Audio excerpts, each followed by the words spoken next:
ఓం శాంతి. ఈరోజు మురళి 27/2/2026. మధురమైన పిల్లలారా, మీరు ఈ శ్మశానాన్ని స్వర్గంగా తయారు చేస్తున్నారు. శ్మశానం అంటే వికారాలతో కూడినటువంటిది శ్మశానం. దేహభ్రాంతిలో ఉండేది శ్మశానం. సో బాబా అంటారు, ఈ శ్మశానాన్ని మీరు స్వర్గంగా తయారు చేస్తున్నారు. కావున మీకు ఈ శ్మశానం పైన లేదా పాత ప్రపంచం పైన పూర్తిగా వైరాగ్యం కావాలి. 3-4 రోజుల నుంచి బాబా వైరాగ్యం గురించి చెప్తున్నారు. ప్రశ్న: బేహద్ తండ్రి తన ఆత్మిక పిల్లలకు అద్భుతమైన సేవకుడు. అది ఎలా? బాబా మనకి సేవకుడు. ఏ సేవ చేస్తున్నారు, ఎలా సేవకుడు అంటున్నారు. బాబా చేసేంత సేవ ఎవరు చేస్తారు?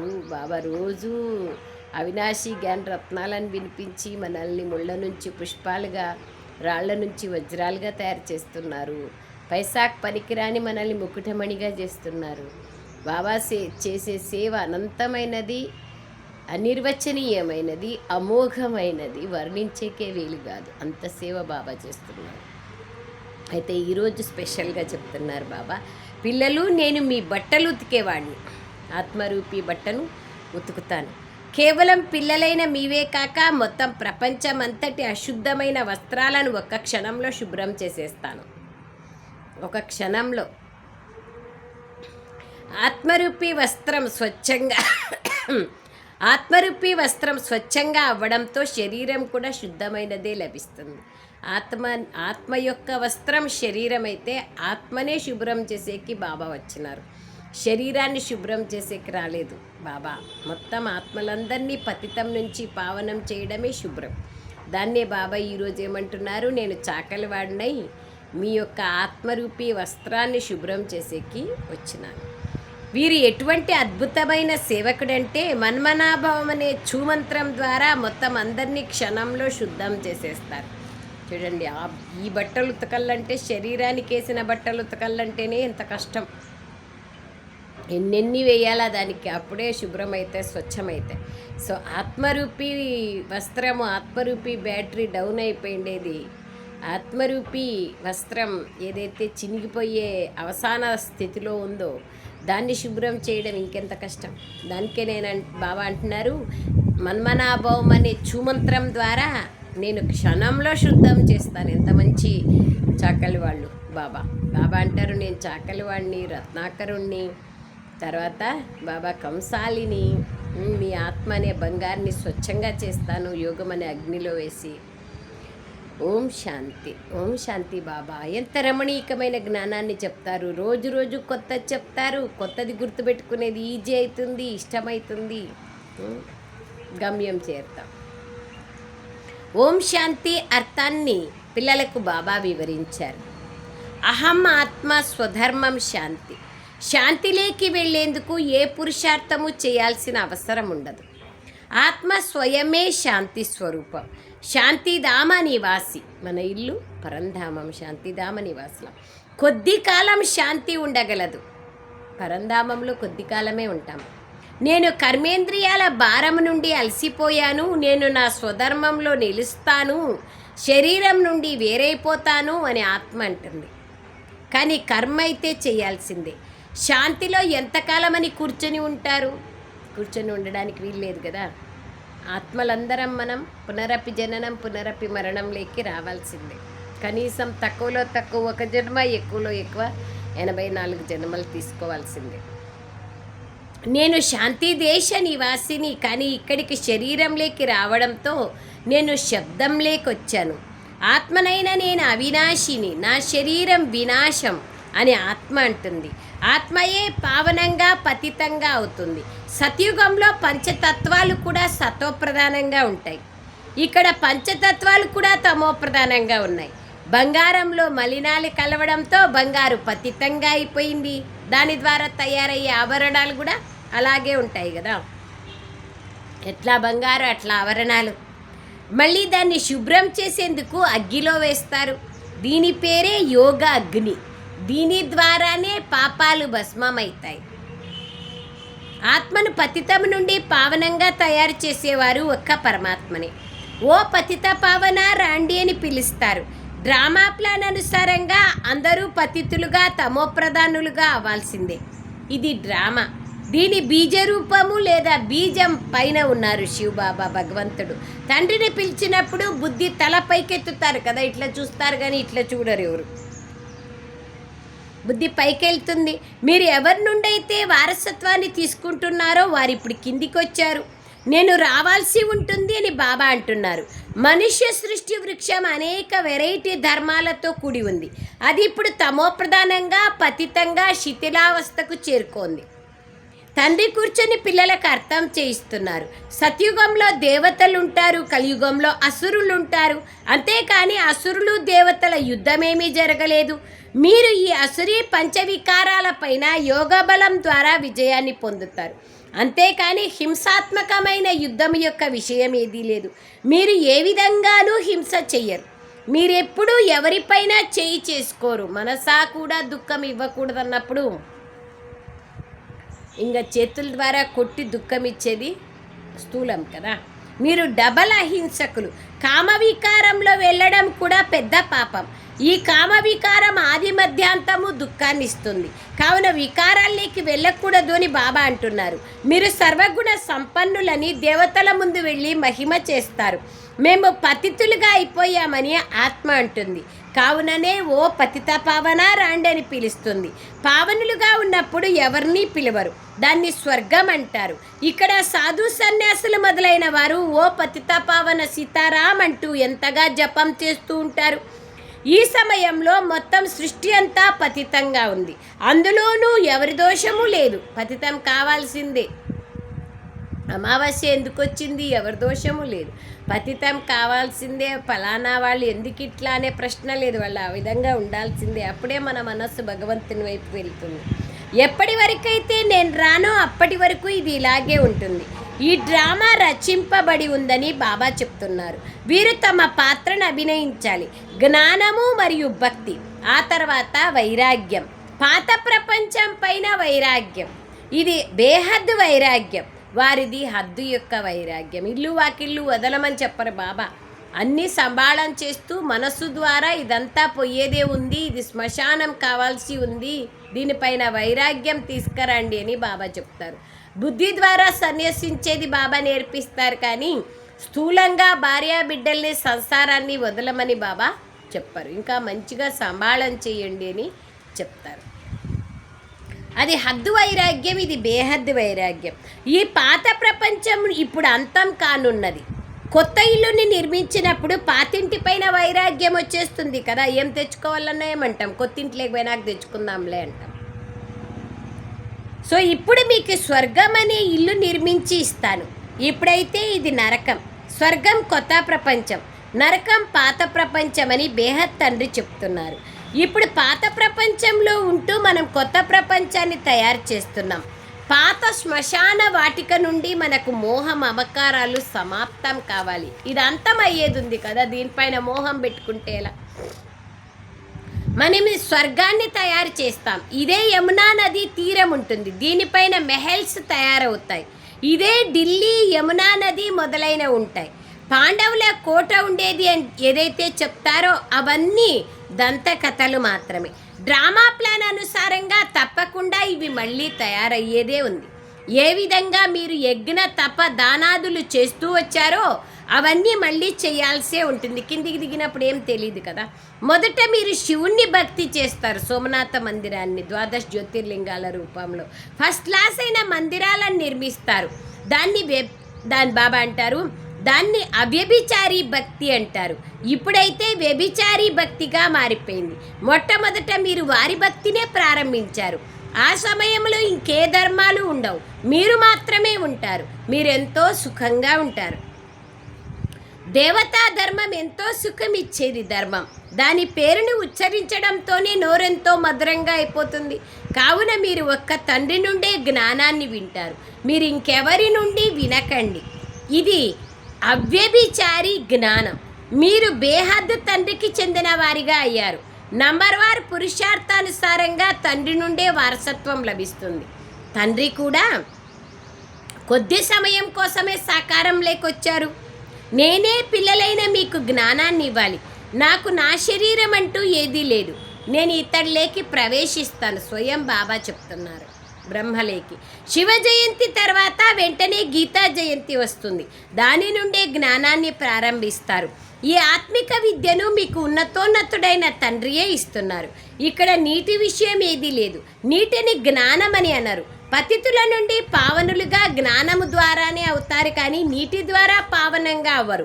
నదులైతే మొత్తం ప్రపంచమంతట్లో ప్రవహిస్తున్నాయి. ఇక్కడైతే జ్ఞానసాగరుడైన బాబా వచ్చారు. ఇతడిలోకి ప్రవేశించి జ్ఞానాన్ని వినిపిస్తున్నారు. ఎంత స్పష్టంగా డైరెక్ట్గా చెప్తున్నారు. ఇక్కడ ఎవరైనా మరణిస్తే నోటిలో గంగాజలం పోస్తారు. ఈ జలం పతితుల నుండి పావనంగా తయారు చేస్తుంది. దాంతో స్వర్గంలోకి వెళ్ళిపోతాము అని భావిస్తారు. అలా ఉంటే పాపం గంగా నది తీరంలో ఉండే వాళ్ళంతా బట్టలు ఉతుక్కునేది దాంట్లోనే, వంట చేసుకునేది దాంట్లోనే, వాళ్ళు ఇంకెంత పావనం అయిపోవాల. ఇక్కడ కూడా గోముఖం వద్దకు వెళ్తారు. నిజానికి చైతన్యమైన గోముఖాలు మీరే. మీ నోటి నుండే జ్ఞానామృతం వెలువడుతుంది. గోవు నుండి పాలు వెలువడతాయి, కానీ నీళ్ళ విషయం లేదు. ఇది మీకు ఇప్పుడు తెలిసింది. డ్రామాలో ఒకసారి ఏదైతే జరిగిపోతుందో అది మళ్ళీ 5000 సంవత్సరాల తర్వాతే జరుగుతుంది. ఖచ్చితంగా పునరావృతం అవుతుంది. ఈ విషయాలను బాబా కూర్చొని అర్థం చేయిస్తారు. వారే సర్వుల సద్గతి దాత. ఇప్పుడైతే అందరూ దుర్గతిలో ఉన్నారు. రావణ్ణి ఎందుకు కాల్చుతారో ఇంతకుముందు మీకు తెలీదు. బేహద్ దసరా జరగాల్సి ఉంది. ఇప్పుడు మీరు అర్థం చేసుకున్నారు. మొత్తం సృష్టి పైన రావణ రాజ్యం ఉంది. ఈ పృథ్వీ అంతా ఒక లంక. రావణుడు హద్దులో ఉండడు. రావణుడంటే ఏడ్పించేవాడు. రావణుడంటే 10 వికారాలకు గుర్తే. స్త్రీలోని 10 వికారాలు, పురుషుల్లోని 10 వికారాలకి 5 వికారాలకి గుర్తే రావణుడు. రావణి రాజ్యం మొత్తం సృష్టి అంతటి పైన ఉంది. భక్తి కూడా అర్ధకల్పం కొనసాగుతుంది. మొదట అవ్యభిచారి భక్తి ఉంటుంది, ఆ తర్వాత వ్యభిచారి భక్తి ఏర్పడుతుంది. దసరా, రక్షాబంధనం మొదలైనవన్నీ ఇప్పటి పండుగలే. శివ జయంతి తర్వాత కృష్ణ జయంతి వస్తుంది. ఇప్పుడు కృష్ణపురి స్థాపన జరుగుతోంది రక్షాబంధనం తర్వాత. ఈరోజు కంసపురిలో ఉన్నారు, రేపు కృష్ణపురిలోకి వెళ్తారు. బాబా అంటున్నారు, కృష్ణుడు ఇక్కడ ఉండరు. కృష్ణుడు సత్యుగంలోనే జన్మ తీసుకుంటాడు. అతడు మొట్టమొదటి యువరాజు. స్కూల్లోకి చదువుకునేందుకు వెళ్తారు. ఎప్పుడైతే పెద్దయి పెరుగుతారో అప్పుడే సింహాసనానికి అధిపతిగా అవుతారు కదా కృష్ణుడు. అప్పుడే లక్ష్మీనారాయణలు అవుతారు. ఈ రాసలీలం మొదలైనవన్నీ పరస్పరం వేడుకగా జరుపుకుంటూ ఉంటారు. అంతేకాని కృష్ణుడు కూర్చొని ఎవరికైనా జ్ఞానాన్ని వినిపించడం జరగదు. అక్కడ జ్ఞానం ఇచ్చే అవసరమే లేదు. దుర్గతిలో ఉంటేనే కదా సద్గతి కోసం జ్ఞానం అవసరం, ముక్తి, జీవన్ముక్తి కోసం. మొత్తం మహిమ అంతా పతితులను పావనంగా తయారు చేసే ఒక్క శివబాబాది. మీరు ఎవరైనా పెద్ద ఆఫీసర్లకు అర్థం చేయిస్తే మీరు నిజమే చెప్తున్నారు అని అంటారు, కానీ వారు ఇంకెవరికీ వినిపించలేరు. వాళ్ళకి కష్టమవుతుంది కదా వేరే వాళ్ళకి చెప్పేది. వారి మాటను ఎవరూ వినరు. బీకేగా అయితే ఇతడికి వారి మాయ పట్టుకోంది అంటారు. బీకే అన్న పేరు వినగానే ఇక అంతే, వీరు గారడీ చేసేస్తారు అంటారు. ఈ కాలంలో అట్లా లేదు, బాబా కాలంలో అలా ఉండింది. సేవ ఆది సమయంలో అలా ఉండింది, ఇప్పుడు అట్లా లేదు. కాస్త ఎవరికైనా జ్ఞానం వినిపిస్తే బీకేలు గారడీ చేస్తారంటారు. వీరు తమ దాదాని తప్ప ఇంకెవరిని నమ్మరంటారు. తప్పు కదా. మేము అసలు బ్రహ్మని నమ్ముతాము, ఇంకెవరిని నమ్మమని చెప్పాము. దేవి దేవతల్ని నమ్ముతాము, శివుణ్ణి నమ్ముతాము, బ్రహ్మ ద్వారా శివుడు వచ్చినారనేది నమ్ముతాము. భక్తి మొదలైనవి ఏవీ చెయ్యరు. ఎవరిని భక్తి చెయ్యకండి అని చెప్పకూడదు కూడా. భక్తి చేయొద్దండి అని ఎట్లా చెప్తావు? 10th క్లాస్ చదవద్దండి అని చెప్తారా? డిగ్రీకి పోవాలంటే 10th అవసరం కదా. ఎవరైనా అట్లా చెప్తున్నారు అంటే వాళ్ళకు జ్ఞానం పూర్తిగా లేదని అర్థం. అది దానంతట అదే వదిలిపోతుంది. మీరు భక్తిని వదులుతారు, వికారాలను వదులుతారు. దీనిపైనే గొడవలు జరుగుతాయి. వదలకూడదు, నామకావాస్తి చూపించాలి. నేను రుద్రజ్ఞాన యజ్ఞాన్ని రచిస్తాను. ఇందులో అసురీ సాంప్రదాయం వారి విఘ్నాలు కలుగుతాయి. ఇది శివబాబా బేహద్ యజ్ఞం. నిన్న కూడా బాబా ఏమంటారు? అవినాశి రుద్రగీత జ్ఞాన యజ్ఞం. ఇందులో మనుషుల నుండి దేవతలుగా అవుతారు. జ్ఞాన యజ్ఞం ద్వారా వినాశ జ్వాల ప్రజ్వలితమైంది అంటారు. ఎప్పుడైతే పాత ప్రపంచం వినాశం జరుగుతుందో అప్పుడే మీరు కొత్త ప్రపంచంలో రాజ్యం చేస్తారు.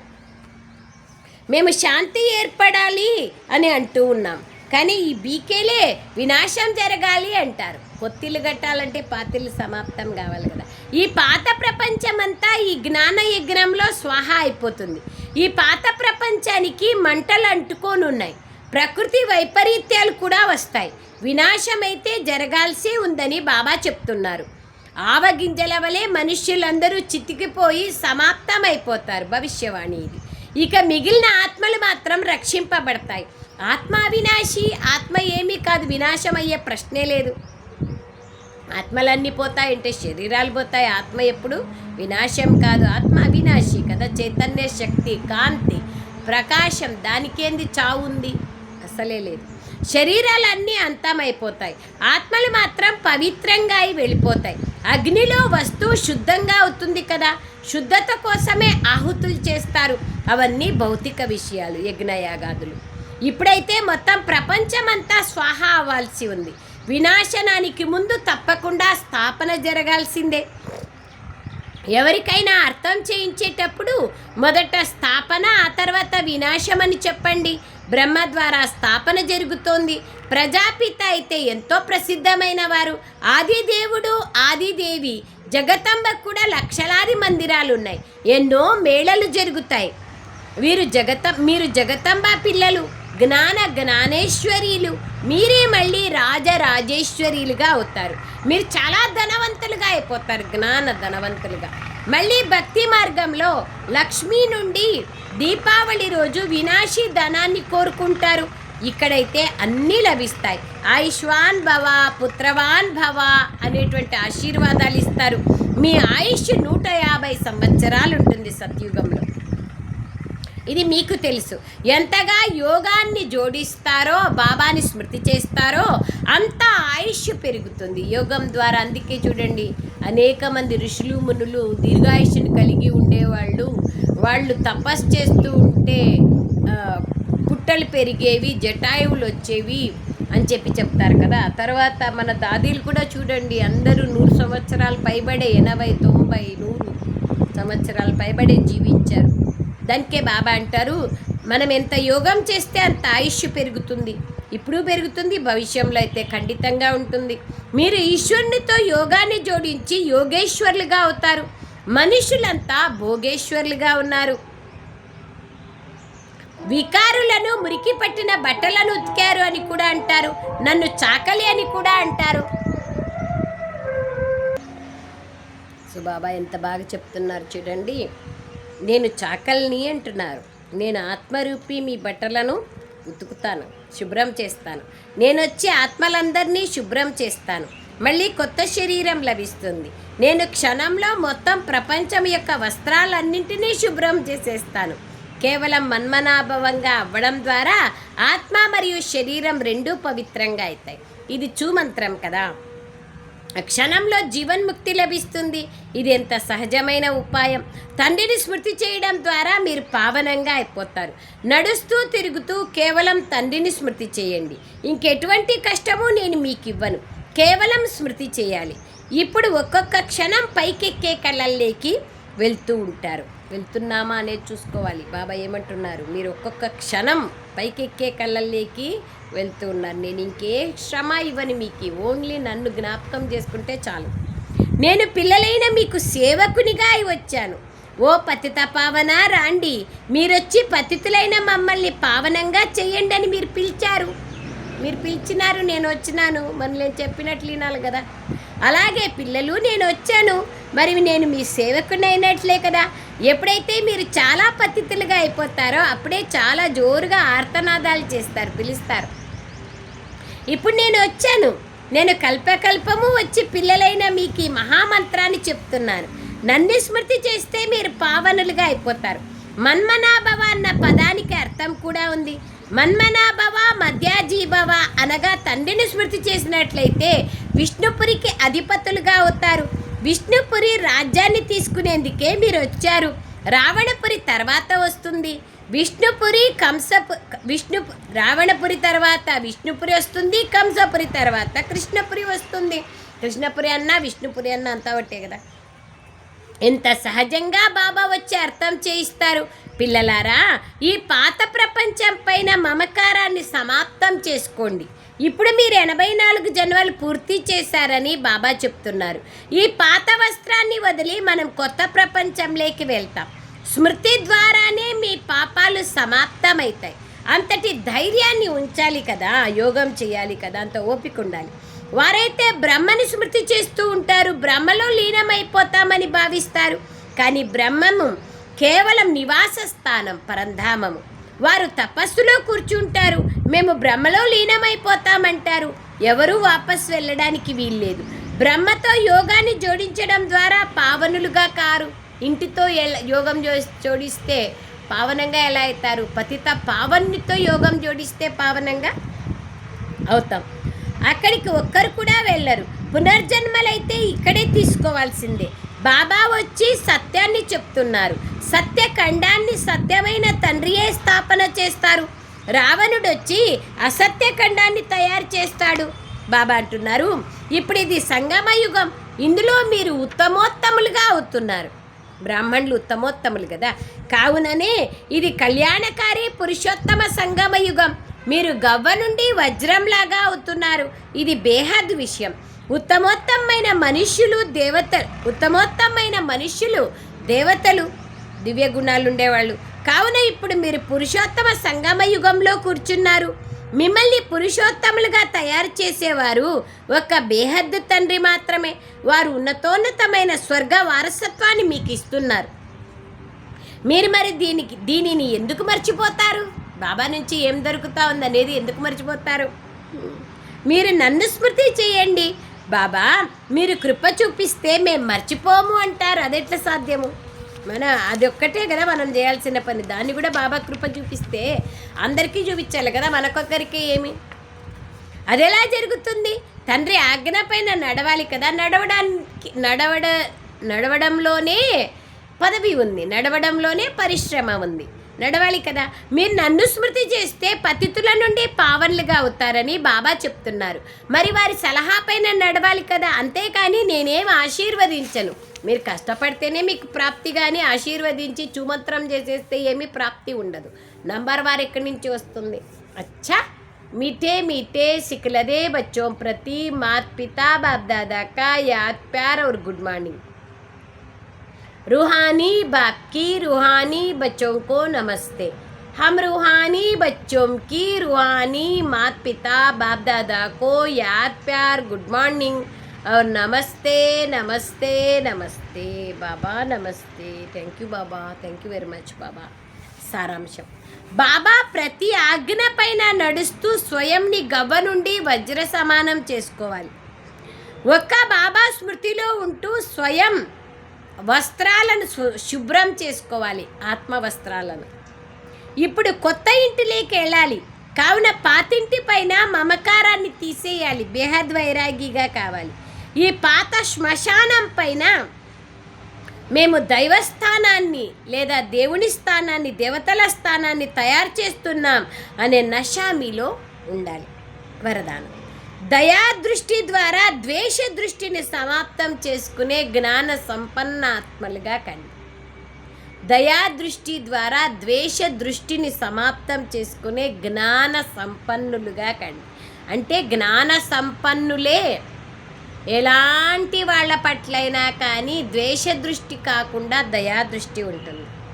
ఏ పిల్లలైతే పరస్పర సంస్కారాలని తెలుసుకొని సంస్కార పరివర్తన అనే లగన్లో ఉంటారో, వీరైతే ఎప్పుడు ఇంతే అని ఎప్పుడు ఆలోచించరో, వారే జ్ఞాన సంపన్నులు.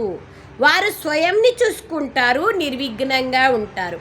వారి సంస్కారాలు బాబా సమానంగా దయాహృదయులుగా ఉంటాయి. దయాదృష్టి ద్వేష దృష్టిని సమాప్తం చేసేస్తుంది. ఇటువంటి దయాహృదయులైన పిల్లలు ఎప్పుడూ పరస్పరంలో ఘర్షణ పడరు. అండర్లైన్: దయాదృష్టి ఉంటే ఘర్షణ లేదు, అడ్జస్ట్మెంట్ చేసుకుంటారు, స్వయంని నమ్రతగా ఉంచుకుంటారు. వారు సుపుత్రులుగా అయ్యి ప్రత్యక్ష ప్రమాణాన్ని ఇస్తారు. స్లోగన్: సదా పరమాత్మ చింతన చేసేవారే నిశ్చింత మహారాజులు. వారికి ఏ విధమైన చింత ఉండదు. బాబాను చింతన చేస్తే చింతలే ఉండవు. అవ్యక్త సూచన.